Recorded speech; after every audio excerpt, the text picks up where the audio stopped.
Militer Rusia memperbarui informasi operasi militer khusus di Ukraina dalam 24 jam terakhir 1 Agustus.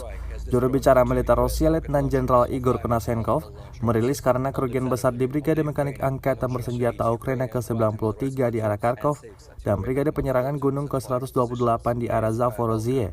Ada pengabaian massal posisi tempur dan desersi personil formasi ini ke bagian tengah dan barat Ukraina.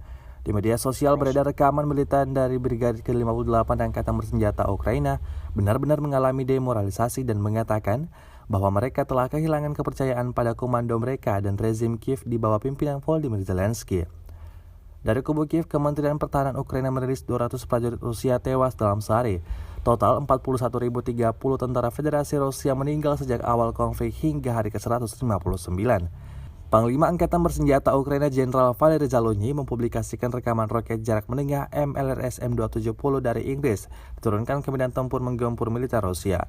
MLRS dari London ini melengkapi roket HIMARS dari Amerika Serikat. Ukraina juga mendapat roket jarak menengah dari Jerman. Menteri Pertahanan Ukraina Oleksiy Reznikov mengumumkan kedatangan 4 HIMARS bantuan Amerika Serikat.